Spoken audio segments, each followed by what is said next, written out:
worry about destroying the Imperials later for all the... Yeah. So, welcome listeners. Welcome to Kyle and Curtis's Cult Cinema Cast. Curtis is back to review Dawn of the Dead, otherwise known as Zombie. Because, hear this out. So there's Night of the Living Dead, right? Right, yeah. And so there's Night of the Living Dead. That had two directors. And it went, that accidentally went into public domain because some idiot, or on purpose, what's the equivalent of idiot but on purpose? I don't know. A doofus? Worry about it later. Could be. With a doofus. So someone had initially released Night of the Living Dead under Night of the Flesh Eaters. So the movie Night of the Living Dead went straight into public domain. So that's a thing. And so the two guys from that split off to do their one thing. The other guy, Russo, does a series called that's X of the Living Dead. And then George Romero, the guy who does this one, does the series of the Dead. But overseas, in Italy, notably, they released this movie, Dawn of the Dead, which is a sequel to Night of the Living Dead, as Zombie. And now there's sequels to this made by George Romero. And then the Italians made their own sort of slapdash franchise called Zombie, which is extended into the years. And there's depending on how you count it, up to 8 of these movies or 9 of these movies. Zombie movies. I think some of them are unofficial. The Internet Reviewer, the Cinema Snob, reviewed all of them. And I think some guys got onto the wiki, were getting onto IMDb and giving random Italian movies the name Zombie 7 or Zombie 8. And this happened at least once without him noticing, where he had reviewed a movie thinking it was supposed to be that someone had marketed it as a sequel to as a zombie sequel. And I guess there was this movie called Night of the Seagulls that they've named Zombie 8 because they had wanted to get him to review it. And I think he knows that they had done that at some point. I'm unclear about what point in the process. I mean, you'd have to ask him, and maybe he's answered that at some point. But I guess that had happened. So this franchise has sort of the weirdest history, where it's one movie spawned into its own little family tree, where it's gets into Dawn of the Dead, it splits into Living Dead and Of the Dead. And then Of the Dead splits into Zombie. It's such a weird thing. And a lot of the zombies aren't even official. It's just stuff that was marketed as that. I think Zombie 4 has 1 zombie in it. Debatably, it's not even a zombie. It's something called Austrolopithecus. It's hard. It's a big 9 syllable word. And they're just advertising it at, and half these zombie movies have different names on their own, so it's really silly. And yeah, so we're doing Dawn of the Dead partially so I can get into some of that eventually for the podcast.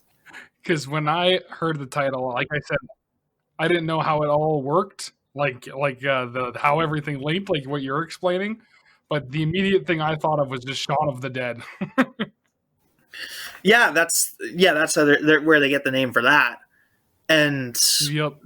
I mean, this is a sequel in that it takes place in the same place as the same universe as Night of the Living Dead, but it doesn't contain any of the same locations or characters, to my knowledge. There may be something obscure, but it's carrying forward from the events of Night of the Living Dead. So there's that. Wow. So yeah, that might be a fun little thing. Maybe a next October, some of us will do a big binge watch and do go through like like of the living dead, of the dead, and zombie. That might be fun because that'd be like a neat project to do. Take a little dabble in all of the above. Yeah, get us to where that get. And I figured we'd start with this because I primarily wanted to do the zombies at some point. So I thought that'd be fun. I'd thought about doing this movie a while ago. I decided to push it to Halloween. So yeah, this is the final Halloween episode. Spooky. And yeah, and finally we get to watch a good movie. I get to watch a good movie. I suppose I haven't let you watch a good movie yet. What did I do? Poultrygeist and Tusk wasn't too bad. Tusk was passive. Tusk was functional. I sat through that. Tusk was definitely functional. Yeah. The Poultrygeist, on the other hand, though. Mm-hmm. Yeah. I don't know. What do I have you in? What do I even have you? I think I have you in for like RoboCop 2 in November. So we'll see how that is. Yep. Yeah. I like the ones that push the boundaries. Yeah. No, that'll be interesting because like I reviewed Toxic Avenger 2, which is out the day of recording this, and that was like I was hoping that would be a little better than it was. So I'm hoping RoboCop 2 is okay, but I have suspicions about it. We'll see. We'll get into that, obviously. We'll have a lot of time to spend. We'll have a nice hour or two to spend with that. But yeah, Dawn of the Dead, also known as Zombie. This is a 1978 film. It has a lot of extras, not a ton of like main actors. I did think they did a good job in this for the most part. I've heard favorable reviews of Rogers actor, bringing up his name, Scott Reiniger. He's all right. He's actually didn't do anything else, so that's kind of sucks for him. But he did a good job. I think Ken Forey's Peter is kind of the star of the movie for the most part, but I think they share pretty well equal scream time. But I think Galen Ross's Francine gets the least, but I think she does a pretty good job nonetheless. She doesn't get pushed to the side. I was very impressed with her portrayal in this because. Yeah, I mean, zombies are like notorious. Like these zombie movies, like they are notorious. They get to like this notorious, like schlocky premise at some point. But like to see something this early in the genre being like this good, and like saying like the apples fell far from the tree here. Like they're like it's clearly a case of like some other idiots going around like doing dumb shit for 30 years because it's always fun to get like a different version. Everyone's different. Everyone runs zombies a little differently. I think I did Blood Quantum to open up the season, and they did zombies in a very particular way. They did sort of fast zombies that were more animalistic, where these are like a more mystical. Like not like there's not magic in the movie, but you get the impression that they're more they got a bit more of mysticism about them. They follow certain patterns and you feel like a certain way about them. It's almost interesting. They almost go with I know later in one of the franchises they go in into sort of a like a I Am Legend sort of feel with some of the monsters in that. Like, not to that extent, I don't think, but it's interesting because you can go in different directions. And yeah, it's always neat seeing them done in a very particular way. Obviously, this is a lot of metaphor for... That was always one of the things, too, that I got a good entertainment out with zombie films is the different approaches, like you mentioned, to what qualifies as a zombie. Because I think...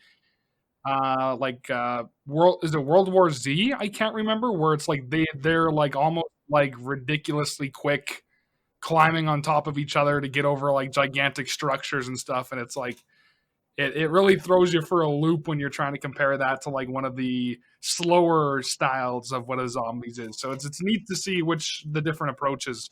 Yeah, the World War Z zombies are kind of like ants in a way. They're Yeah, just like, or the World War Z movie zombies. They're very different in the book, but yeah, they got a very like ant-like quality to them, where like they work together and become very dangerous and like crawl over shit. And whereas this is like they're like a metaphor for mindless consumerism, and I think it's not necessarily limited to the zombies.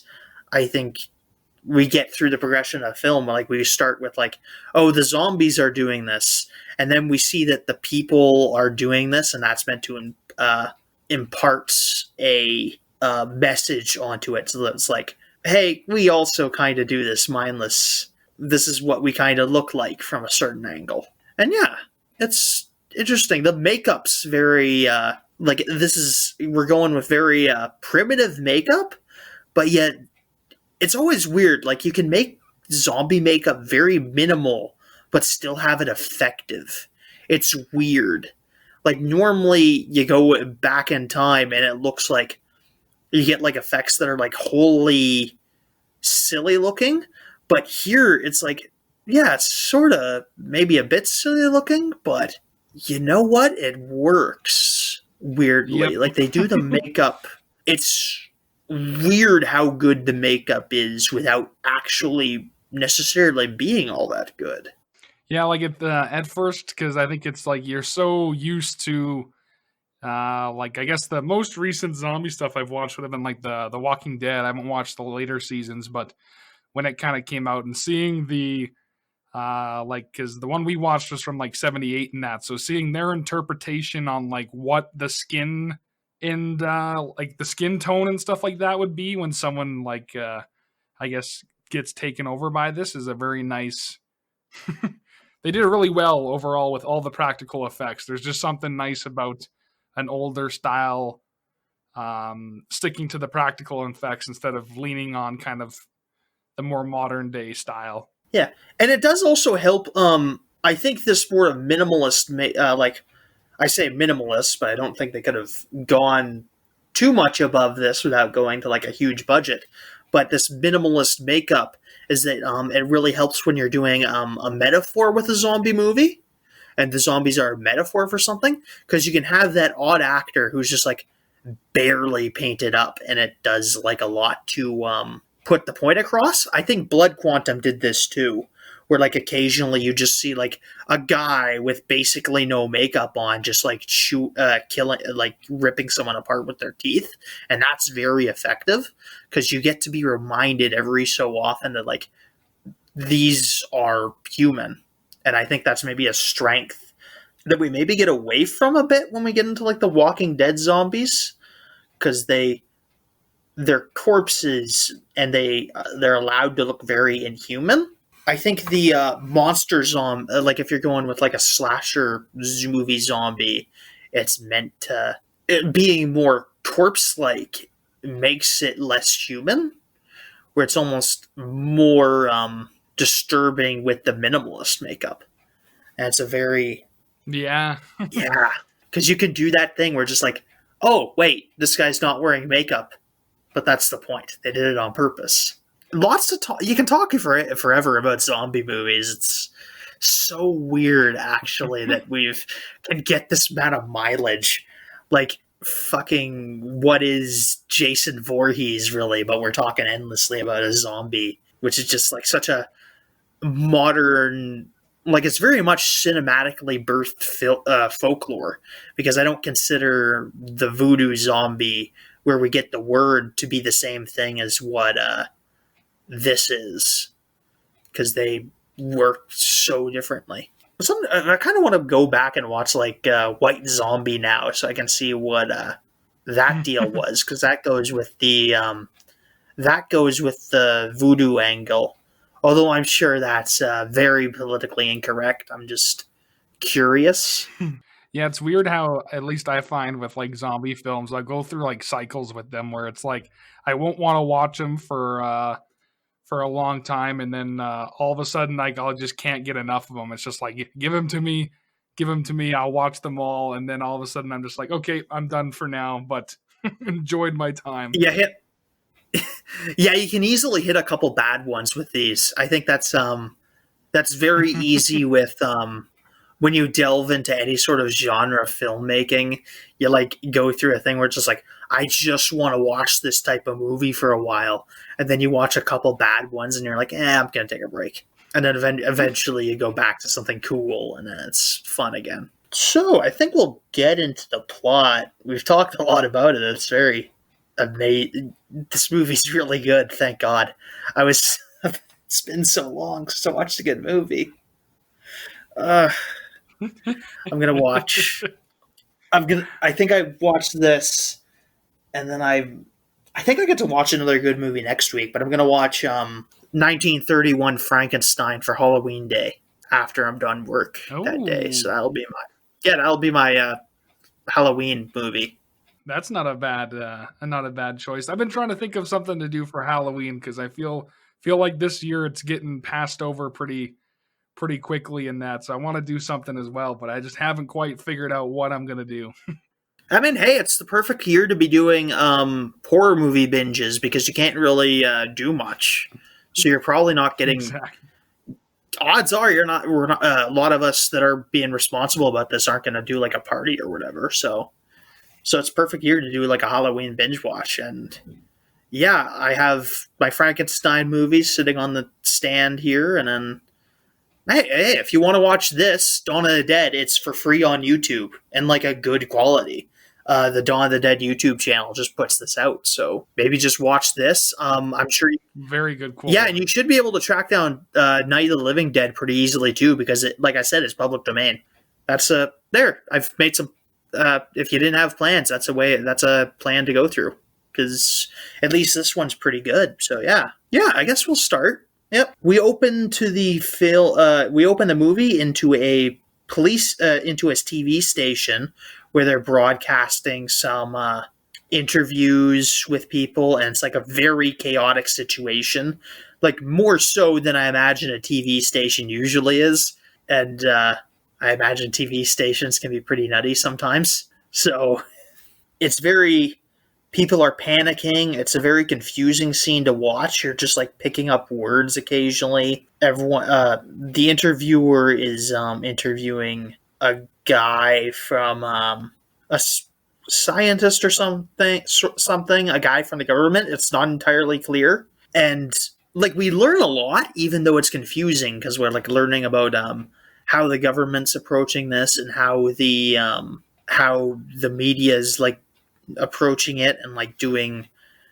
The host is very argumentative with the guy he's interviewing about like, hey, what are we gonna do? And like, hey, we can't be doing this, we can't be doing that, because he's talking about killing the zombies with like destroying the brains of like people's dead relatives, and this is very frank conversations about this sort of thing, which I don't know, maybe it's just the pandemic talk going on, but like this hits home right now, because like people like arguing about like what's the safe thing to do, and I can certainly sympathize with some of the stuff the scientist guy is saying, because it's like, you gotta do what you gotta do to make sure the crisis passes, but there's the media also being like, hey, we gotta be sympathetic to some of this stuff. How do we know we can trust you and whatnot? Because I don't know, it's very, yeah, it just hits a nerve right now, especially. And this is the closest I'm doing to any sort of pandemic tie-in. So enjoy it while it lasts. Yeah. They mentioned that martial law is getting called. There's one lady who's doing some stuff, who's shouting back and forth with another. She's some sort of higher up at this TV station, and she's yelling back and forth with another higher up who wants to put different programming on TV, or wants to keep this programming on TV. It's difficult to tell, because it's such a cluster in this TV station. The one this character that we're focusing on briefly is Francine, our female lead, and her boyfriend Stephen, not Stephen, her boyfriend Stephen wanders up to her and just says, "Hey, 9 p.m. Meet me on the roof with I have a helicopter. We're going to get out of here. Don't make me come look for you." And she's just like, "Hey, I can't leave." And then the cameraman's just like, "Hey, we're going to be off the air by midnight. You might as well go." And so that's the plan there. Meanwhile, we cut to a SWAT raid on this apartment complex full of Puerto Ricans. Or Puerto Ricans and African Americans. Yeah, Puerto Ricans and African Americans. There's a mix of them. I don't know how black is Puerto Rico. I'm not familiar. I'm not too sure either. Anyway, yeah, no, I have no idea what the demographic is there. I've just, but yeah, it's a mix of them. It's a mix of the two anyway. It's been pointed out in the earlier scene that you're not to stay in any private residence, no matter how safe you think it is. Which, I mean, there's points on both sides there of keeping track of where people are and not letting people do stupid shit. So it's revealed like these people are keeping some zombies around, and the SWAT team is about getting ready to raid and trying to coax them out. The negotiator cop is just like, "Hey, we'll let you out. You haven't really committed a crime. You're fine. We just need to go in there and clear things out." Meanwhile, there's this really racist cop just aiming his shotgun at the building and just being really racist. This is actually a fairly interesting portrayal of the cops, which I can expect from this movie, but it's like they aren't treated as like it's treated as like a mix of like real incompetent people and some people that are trying their best a little bit. But yeah, this really racist cop is like leveling his thing. And as soon as people start coming out, some of them come out with guns, to be fair, and they start a gunfight, which doesn't last too long. But one of the cops is shot in the head, so they start raiding the place. They disarm the last of the armed people in the apartment building before making their way through. The racist cop, of course, just blows somebody's head off, and our main another one of our main characters, Roger, is trying to like subdue him after he's just like shooting at people, and eventually the racist cop is put down, which is good. I mean, that's the proper thing you should be doing when a cop's just blowing people's heads off for no reason, realistically. Yeah, he was definitely not in control or making right choices. Yeah, he should have been pulled off the line. They managed to find the first zombie in the movie who's just locked in an apartment building. They end up shooting some of the zombies. They struggle with it for a while because it's like some of them have been around these zombies a bit, but they're struggling with the morals of like shooting these people. They're clearly not quite used to the idea yet, which is a bit refreshing. We don't get too much of this in like zombie movies. We don't get like I mean, this movie does it too, where like halfway through they just stop worrying about it. But I mean, even then, there are scenes later in the movie where like people still struggle with killing zombies. So they clear out this room of zombies. Roger wanders into the basement to meets this cop named Peter. They encounter a priest down there who tells them that, hey, do what you need to do. I've given them their last rites. So Peter wanders into a room with a bunch of zombies in it, and he starts shooting them, and he manages to pull it off. But yeah, we get the police in this are kind of like a mix of like incompetent and like some competency. Like they aren't like cartoonishly incompetent, but there is clearly like systematic issues involved here where like they're doing things wrong, and they shouldn't be doing some of the things they're doing. And like this is obviously a really complicated situation, and like, yeah, what do you do? What do you do? That's weird to be making these sort of decisions when you're presented with stuff so outside the norm. Roger mentions that he knows about Steven's plan to get out of the city with a helicopter, so he intends to run. So he's going to desert the police force, and he's invited Peter to come with him. So they leave and meet Steven at his helicopter so that they can fly away. And yeah, we get into the broader movie from here. They fly off they fly over a rural community, which is dealing with the zombie issue in its own way. They're just kind of like having like a drink and shoot with the zombies, shooting in different directions, and like just like shooting. They're getting like clipping one off every couple minutes. Really, you can tell that they're like almost getting weirdly relaxed, but not quite.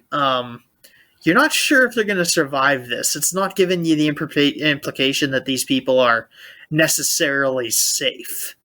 They're just having fun, is what I got out of it. They're like not taking it too seriously at all. It's just like no different than if they were out hunting wild game like animals and that. Not really much order. Yeah, and it's unclear what like who knows how that'll end up. It's just like, yeah, they can keep shooting and maybe they'll be okay. But despite them not having as many zombies to deal with, they're still out there. And I felt surreal looking at this, because it's like, yeah, they're isolated, but are they going to be okay? Yeah, I don't know. They have to stop to refuel. They get a little bit of fuel from a airport, like a private airfield, where they have to fight off a couple zombies while they wander off and grab supplies. One of them almost gets Steven, and he has to beat it with a hammer. Peter has to shoot a couple of zombie kids, which is a bit quite disturbing. He kind of like tosses them around, but you can tell it's like he doesn't feel great about it, which is always... The kid zombies are always a thing on their own. I'd say they're the worst kinds of zombie, but I've seen baby zombies, so those are worse. Not good. No, that was in Blood. Yeah, Blood Quantum had fetus zombies. It was very disturbing. Oh my god. Yeah, this film I think did a pretty good job of showing kind of like the different ways that people are dealing with this like unfathomable thing that's going on. And like, yeah, not too many of the main characters I think go straight into it and just are okay. Like they show like their internal struggles with having to kind of kill off these people. They do get into points where it's like they're killing them off with and they do kill like a bunch of them. But yeah, near the beginning though, they kind of yeah. Once they've been removed from like their home turf and like are dealing with different like... Yeah, I always felt that like the first few encounters that they had, they kind of handled differently, where it's like there was some hesitation, but then towards the end, you can kind of see that it's become more normal to them. Yeah, as it becomes a bit more a way of life. But even then, it kind of... when they're like reintroduced to the fact that like these are people that had lives, it's another thing. Peter Fonzie's a coffee out of a coffee machine, which I thought was very entertaining. That was good. And Peter is really the most competent character. Yeah, he very much is the most competent character in the movie. He's very much there to like keep the rest of the cast in check, which I kind of like. And I think we'll get into a little bit more of that later. But he's he's the African American member of the cast, and I think he plays a very important role in the story. I don't think it's insignificant that he is a African American in this particular position. Well, obviously, I can't go into too much because I'll have like a big spiel about this toward the end. But it's interesting, and this very much does not fall into like he does not die first in this. It's very much and that's part of the themes. So it's not casting out of like just like a quote unquote forced sense of diversity, which isn't a thing for a lot of people, but people like to say. I'm gonna move on. I'm not communicating that very well. After a while, or the last bit anyway. This will be easier later. Steve shoots fires at zombies several times and misses. He has a very bad shot toward the beginning of the movie. Throughout the movie, really, he gets better, but toward the beginning, he's actually really bad. He wastes like 3 bullets on one zombie, and Roger has to just like, hey, put your gun away. I'm gonna shoot this thing because I'm a better shot. And he's also like not only a bad shot, but also bad with guns in general. He points a loaded weapon toward where Peter is standing, so Peter has to like jump out of the way when he starts taking shots. So that's another thing, and Peter gives him shit about that on their way out. One of the zombies walks into the helicopter blades, displaying that they are not incredibly intelligent, though they are a bit more intelligent than some later zombies we get. They're like very much animalistic. Like we see them grabbing things, like they can hold things in their hands. Like you get the impression these things could like accidentally fire a gun if they wanted to. Yeah, and like they hold things at several times. They don't necessarily know how to let go, but they're able to like climb stairs and ladders pretty effectively. So they're not so dumb. Like you get they're not like so dumb. They're like some zombies. You get the impression that like, you put up like a foot-high barricade and you'll be able to trip a bunch of them, but not so much these ones for the most part.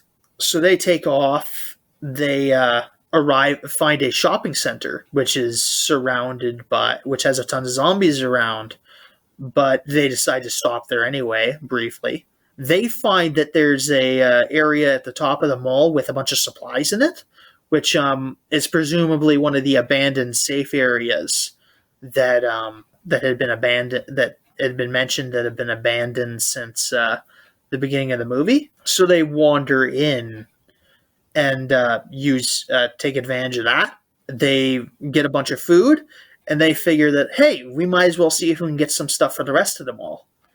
And this is the beginning of them being lured into mindless consumerism, as the metaphor is, at like great risk to themselves. They check out the mall. They make their way to a general store. The mall's all closed up for the most part. Clearly, the places had been sealed at some point, so the zombies aren't able to get into the actual stores. They can get upstairs to some extent, but they mostly stick to the first level of the building. They make their way there. They raid a bunch of stuff. They lose a gun. Steven goes after them, ends up getting stuck in the store with them briefly, or he has to run off when he gets an encounter with a zombie in the generator room, causing them to run back to the general store. And they have this plan where they'll like walk into the top level of the general store where there's less zombies, but the zombies will make their way there after they've seen you, and then they go down to the lower floor, lure the zombies there, and then they'll be able to get through the top floor easier. So they use advantage of that trick quite a bit. The zombies aren't smart enough to just destroy the glass barricades, which is handy. Very They're handy. not so much. Yeah, it's not like The Walking Dead where the Walking Dead zombies would absolutely run through these after long enough. Yeah, yeah, yeah. The overall build of the mechanics at the mall is what you would expect. Like when it's a security fence or like something that was supposed to keep people out of a store, it usually keeps the zombies out of that area. Yeah, they're not cheap barricades, which is good. No, no, the zombies definitely have no. Yeah, they're relatively good at keeping things good sealed. They eventually make their way back to the store with like a wagon full of make their way back to the storeroom with a wagon full of stuff. But a zombie has wandered into. It did manage to wander its way up to the room where they were staying, so that and because there are no guns left over, she had Francine has to fight off a zombie with a flare, and eventually the when the men show up back up, they manage to save her. Yeah, so they're learning. It's at this point where Francine kind of like has enough of their shit a bit, and like you're gonna keep me involved in this. I'm not like a side character. I'm gonna be involved in making the decisions. And to be fair, like this is good. This is because there's only four of them. She might as well be. It's not like a big, huge group where like you can see some amount of hey, there's two guys in charge of like a group of 50 people. It's four guys. They can have like an easy vote between the four of them. So she wants to a not be left in the main room without a gun again, and then B learn to fly the helicopter in case anything happens to Steven, which she does later in the movie after they secure them all a little bit more. It's also revealed that by Steven that she is pregnant, so she's dealing with a little bit of that. Her and Peter and Steven have a very frank conversation about Peter brings up the like, hey, do you want to abort it?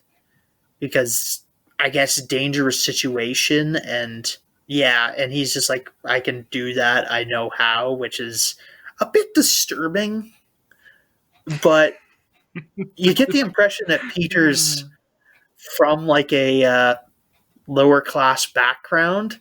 He's not necessarily like the super quote unquote safe black guy we get in a lot of movies. Like he's not like a big stereotypical type, but I wouldn't expect him to be. He's a cop. Um, but you can tell like he comes from like a grittier background where like he has to do shit, and yeah, he's a very interesting character. Really, it's. I mean, he doesn't force the issue. He backs off. He's just like mentions it, and he doesn't know these people all that well yet, so he's not entirely certain if like they feel okay about like keeping a baby in this environment of zombies, which is fair. Like a lot of zombie movies, like explore this idea, and this is just one way of doing it, I guess.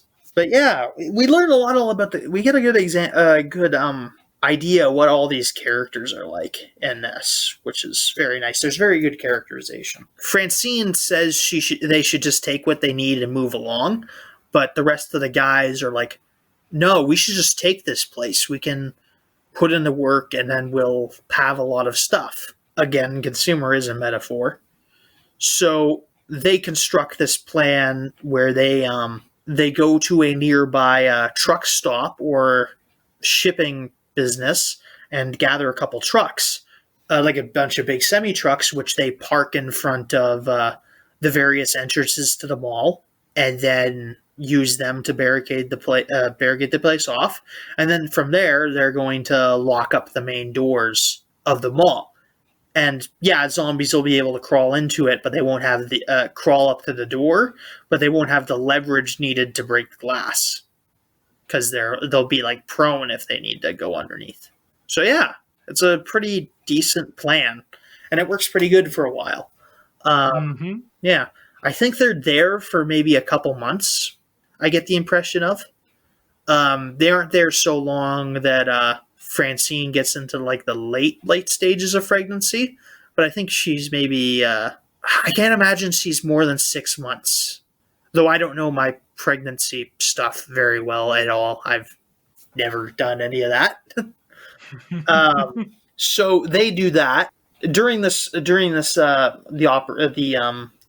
going through with of this plan. We see like a deterioration of Roger's mental state. He's clearly losing it a bit, and he's getting really like angry at the zombies, which fair, I guess. It's a position I can understand someone being in. Eventually, he leaves his bag in one of the trucks, so him and Peter go back to it to retrieve it, but he has a lot of difficulty doing it. He has to get covering fire from Peter and Francine, who's shooting from the roof, and she's a pretty good shot, actually, which is very good shot. Yeah, reasonable. She's like sniping them from the roof with a long gun, so that's pretty good. Some people take after it really easily. It's nothing like weird, and who knows? Maybe she has a background in hunting. That could also be possible. During the struggle, Roger gets bit a couple times. And they get him back to the. They lose another gun to the zombies. They eventually make their way back to the room where they are staying with the supplies, and they bandage him up. He's in pretty bad condition, but he hasn't turned yet. They know he's going to turn, but they don't know how long it's going to take. So they go through with their plan very quickly, actually. They bandage Roger up, get him rested a little bit, and then they put him into the wheelbarrow they had taken earlier, and go to I love that. Drive around a place. And this is either very comfortable him or his best day on set. Because getting just for like a day of shooting, just riding around in a wheelbarrow, it's either very fun or really bad on your back.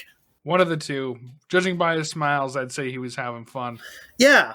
So they do that. They head to a gun store through a vent system, which they have. They've discovered a vent system earlier, which lets them to get around the building very easily. And they do that, and eventually they also seal off the stairwell to their supply room via a false wall, which they set up. And their reasoning is like, hey, if it's just a wall, the zombies won't know to push on it. So we're going to be okay. And as long as it like doesn't give away at like first step, it's going to be fun. They won't notice. And eventually we could even hide this place from human people pretty easily. And then they'll just use the vent to get out. So they ride around the mall with Roger in the wagon. They take advantage of this giveaway automobile to drive around and seal up and manually lock the mall doors. So they drive around. They take the place. They have a bunch of fun for a little bit. They play in the arcades. They hang out for a bit. At this point, Roger is starting to take a turn for the worse. He's going into his last moments. He asks Peter to make sure he doesn't end up a zombie. He doesn't want to be walking around like one of them. I don't think the word zombie is used in the movie. No, I don't think they ever do call it by that. I mean, they never do in these movies. It's a weird trend we've got. But they do allude to voodoo briefly, because Peter says his granddad knew something of voodoo. I don't know what that entails. I'm not a voodoo expert. But yeah, he mentions like a old proverb of when there's no more room in hell, the dead shall rise again, which is the line that makes its way onto the poster.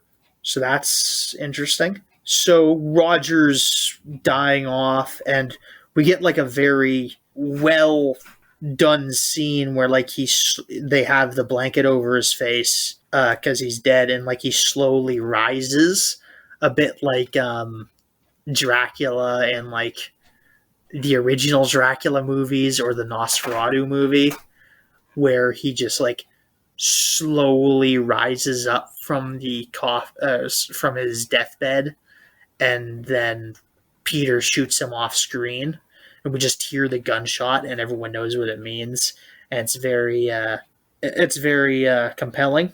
And they bury him in the garden, or the garden in the mall, because some malls have like a garden. You know, you people know how malls work. I don't need to describe that. What am I doing? uh, Peter sits down. Stephen and Francine for a dinner while he has a bottle of bubbly over a Roger's grave. The mall's very clear now.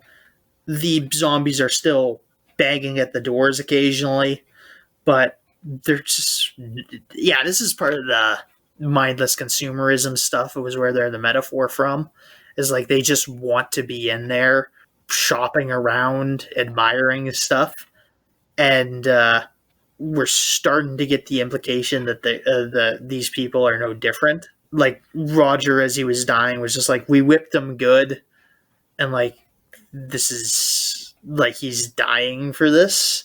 Like he was dying for things. He died getting a bag he lost, which was realistically probably inconsequential. It's never mentioned what was in the bag. It's never clarified to us that this is something he needs.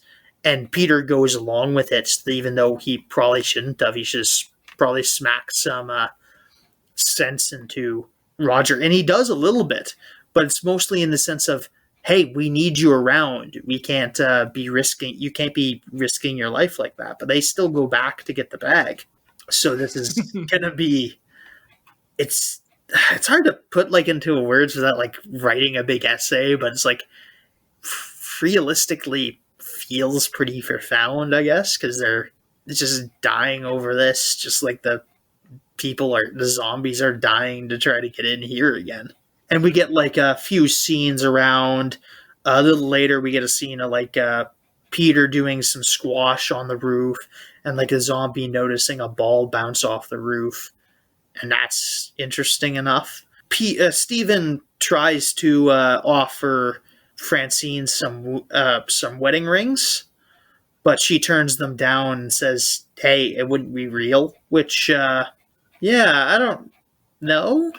It just seems weird, and like, I mean, they don't have it like recognized, but they can't have it recognized. Where are they going to go to? A priest? They're going to find a priest in the zombie apocalypse? I don't think they are. So it's like it's never going to be like some. It'd be just the most valid thing you're going to do is just have Peter marry you, but that's, yeah. It doesn't. It reveals like Francine's very much the character that kind of gets that none of this means anything. She's enjoying it, I guess, but she's just like, yeah, it doesn't mean anything, because it'd just be like them doing a thing to make them feel good, even though it doesn't do anything. I don't know. It's obviously complicated. I imagine people would have complicated feelings about this in any situation, about this in this scenario, no matter what they do. Yeah. At this point, two random guys notice Stephen teaching Francine how to fly the helicopter, and they notice the helicopter fly onto the roof, and they put together that that's how they got in. So they try to call them on the radio badly and try to make them let them in. The guys aren't going to let them in at all. They just keep radio silent, which yeah, this doesn't make a lot of sense if you try to like make like an actual explanation out of it. What's happening here is there's a big biker gang essentially that's going to try to break into the mall and take a bunch of stuff, and it doesn't make much sense from a logical point of view, but I mean, as far as like, then again, I'm not a highwayman. What do I know about what makes sense to a highwayman? I'm a guy. I don't rob people on highways on motorcycle. I mean, I think you have to be in a little bit of a different mindset you for don't? that. Yeah. Yeah, I think you have to be a little bit of a different mindset for that than I am in. So yeah, they're getting ready for that. So yeah, they're not going to have any sort of peaceful negotiation, and I think the greed's kind of taking over the group as well. So that's another thing. They're not willing to let them in and take some stuff and give away some stuff either. So they're not exactly entirely innocent in this. I mean, we could say like, oh, they're just a bunch of rowdy poor people coming in to take our stuff, but I mean, that's about as nonsense as it is in real life. They could have talked to them, but they didn't choose to. Yeah, they weren't really having much to do with that, and they were kind of just like, you know what, we don't need you, we don't want you, and so yeah, leave us the hell alone. Yeah, Peter and Steven's plan for this is very much to like make sure they don't get anywhere they're not supposed to, because they just want stuff. Might as well just let them crawl in and crawl out, and they might leave eventually. Hopefully, and that's the initial plan. But Steven is overcome by a bit of greed, and he's just like, "We fought for it; it's ours." And he opens fire on the biker gang and fires at them a little bit, and he eventually gets shot while he's climbing on the top of an elevator and falls back into there. Peter shoots a bunch of the biker gangs, but he manages to escape into the vent system, but is not able to rescue Steven, who gets grabbed while he's trying to get his way out of the elevator with a bloodied arm. So he gets killed by the zombies. So, yeah. So he dies.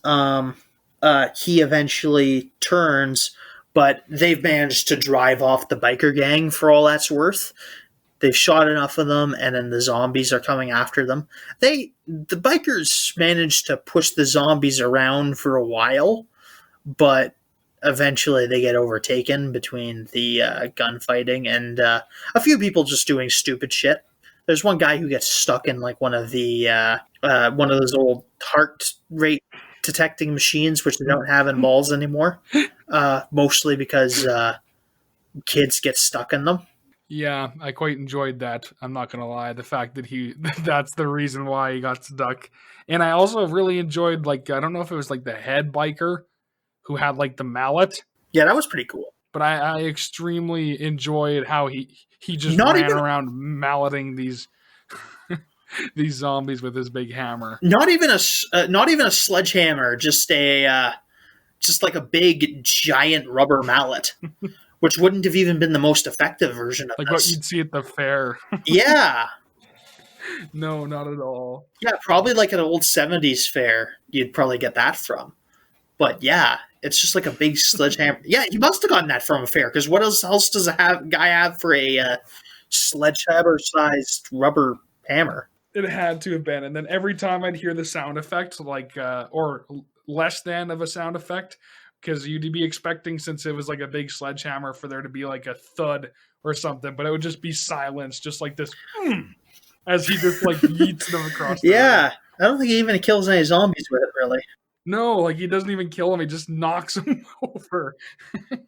By the way, Lexi, if you're in the comments section, stay out of it for this video. I know I said something that you're going to want to rat me out for in the last little second of it. Don't you do it. I know you don't listen to this, but now I'm paranoid.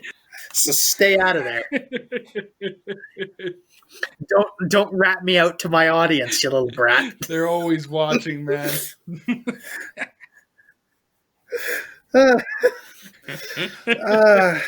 might have ratted myself out. That's probably going to backfire on me. Yeah. I think you did. Yeah. You opened up the can. What's he talking about? Yes, be confused. Be very confused. I am unknowable and unfathomable. So yeah. He is the captain of this ship. Yeah, where am I? Yeah, so Steven comes back as a zombie after a little while and limps his way over to the false wall, which he pushes through, because these zombies are metaphors that are going back to where they did in life because they're mindless consumerism. So they break through the wall and they make their way up to the supply room. Peter tells Francine to get out of there while she can because Peter is saying he's going to stay, and he's getting ready to shoot himself in like a room, but decides against it at the last minute, freeing himself from this endless cycle of mindless consumerism, and thus showing him overcoming the greed, and thus giving us hope for humanity. And he fights his way out and climbs out the roof and just narrowly gets back into the elevator with Francine, and they fly off, signalizing a dawn of humanity's new age. There's our That's the movie. That's the end of the movie. It's very good. Yeah. And that's that. Symbolism. So yeah, this was pretty good. I thought it did its themes really good. I like that it kind of like I'm sure some people definitely do appreciate that the black man and the woman are put in charge of the new path of humanity, and maybe for the best. People make a yeah I'd say so. At least out of the characters there, they were definitely the most level-headed and had the best what have us white guys ever done anyway? highly overrated demographic, really. Have you seen us? We're morons. Anyway, so yeah, it's pretty damn good. Yeah, the cinematography is a little simple in it. That's really my only thing. I think it'd be interesting seeing this. The cinematography, it has that simplisticness of that style, the year it was made, very much so, with it coming out in 78 there and that. But it does the job. It gets the job done. There are points where it's absolutely very effective, and it absolutely is the right shot for the thing. But I can't help but feel like, if you put like if Romero was like a bit more seasoned cinematographer, if he was maybe a bit more experienced or a bit better at it, this movie would be just a good bit better. I just think you could level this up a little bit if you had a guy who knew what he was doing properly. And this is a little bit before. I guess this is at the cusp of really good cinematography getting widely accepted. But yeah, it's just a little bit simple in places. The music's all right. It's made largely by the band Goblin. By the way, this is another thing I should have probably mentioned at the beginning, but it's important. We watched the theatrical cut. There's like 4 different cuts of this movie, 3 of them official. There's one that's an extended cut, which adds like another half hour, which I don't feel is necessary. Probably not. I haven't seen it, but this is a perfectly reasonable version of the movie. I think this is Romero's preferred cut of the 4. There's also an Italian cut, which is I think a half hour shorter, and it's very tight, and it has pretty much just the Goblin soundtrack in it, the Goblin music in it. And then there's like a fan cut, which attempts to like blend all of them together into like something else, but that's not really recognized by anyone. You'd have to like find it online. I thought this was a good length for it. I didn't feel like it was wasting my time or anything. It's just 2 hours 7 minutes. So yeah, I did a good job with that. Yeah, I agree. It was a very nice length. You could maybe mess around with the beginning a little bit, but I don't know. It still feels very effective, if just a bit hard to follow. But I think that's somewhat intentional. And for it being intentionally confusing, it's not too bad. The gore effects are something. Some of them hold up, some of them don't. They do a bunch of like digging into people's stomachs and whatnot. It's somewhat gruesome, but like you can tell it's fake a lot of the time, and you can always tell it's fake. But like it's obviously there's not a lot of blood in some scenes, so there's that. I know this was very shocking for like a lot in 1978. There was one person who definitely see definitely that. did walk out of it. The budget was $500,000. The box office was 66 million, which is an amazing turnaround. Ooh, Oh yeah, that's what everyone that's likes. the dream right there. That's 120 times as much. 7.9 on IMDb, 93 on Rotten Tomatoes, 71 on Metacritic. That seems low, honestly. What do you give the movie, Curtis? It's since we're doing rankings, because I always give the co-host the first call on that. I'm gonna give this one. Oh, God. Do you remember what I gave Tusk? I think I gave Tusk a 7 or 6.5. I'm gonna go with an 8. I think a solid 8 on this. Yeah, I'm going with a solid 8 on this one in terms because it was like it followed the good story, good pacing. For the time, it had pretty solid like practical effects in that, and it had a nice mix of humor and things. And overall, like I'd say, yeah, like I had no issues watching this film or anything. So I've got to give it an 8. Yeah, I'm giving it a 9. I think it's like really close to being a perfect film. I think it just needs like a little bit like of a cinematography injection, like some some really good camera angles, and then you're pretty. And then I think this is a really easy 10. But I think it's just not quite there. But I do appreciate that it's really really good. Yeah, a little spicing up on the cinematography. Other than that, no, I have not much complaints. I've heard this called horror cinnamon. I've heard this called horror cinema. I'm trying horrors Citizen Kane. I had to say that really slow because horror has too many R's in it, and putting like an S in it screws me up. And I'm trying to say Cinnamon Cane, which sounds really good. I'd like to taste some cinnamon cane, please.